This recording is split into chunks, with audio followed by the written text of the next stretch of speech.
আসসালামু আলাইকুম। মুন্সিপাল থেকে শুভেচ্ছা ও স্বাগতম জানাচ্ছি। এই যে দেখতেছেন কৃষকের কি অক্লান্ত পরিশ্রম। দুদিন থেকেই তাপদাহ অন্য রকমের তাপমাত্রা, তার মধ্যেও কৃষকের নিরলস পরিশ্রম। এই আমার ভাতিজা জহুরুল, ক্ষেত ছিল ঘাসে ভরা, সে ক্ষেতটা চাষ করে আবার কত কষ্ট করি ঘাসগুলো বাঁচতেছে। তো চাচা কী করবি এগুলোতে? আর কি? লাউ। লাউ করলা, মূলা করবি না? মূলা তো বাজার দাম ভালো। হ্যাঁ, তাহলে যেহেতু আগাম ফসল, তাই ফসল করলে অনেক পয়সা পাওয়া যাবে এবং যেহেতু বাড়ির কাছেই, তাহলে ছাগল গরুর উপদ্রব বাঁচা যাবে।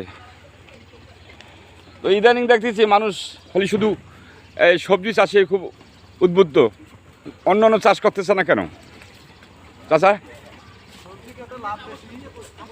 আর অন্য ক্ষেতের লাভ কম এবং পরিশ্রমও বেশি। তো সবজি খেতে অল্প পরিশ্রম করলেই সবজি আর অল্প দিনের মধ্যেই ঘরেও টাকা ওঠে, বিক্রি করা যায়। আর ধান বা অন্য ক্ষেতগুলো তো অনেক পরিশ্রম করেন। এজন্যই এবার সিদ্ধান্ত নিয়েছে যে সবজি আবাদ করবে, যেহেতু লাউর দাম বেশি, করলার দামও বেশি। অন্য ফসলের সবজির চেয়ে লাউ করলার সবজি বেশি খায় মানুষ এবং পয়সা বার করতেছে।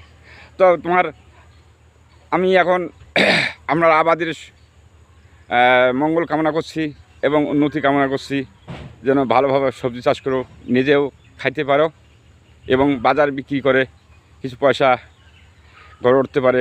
অন্য চাষের সময় যে পয়সাগুলো লাগে ওই পয়সাগুলো যোগান দেওয়ার জন্য। এ বলে শেষ করছি। আল্লাহ হাফেজ।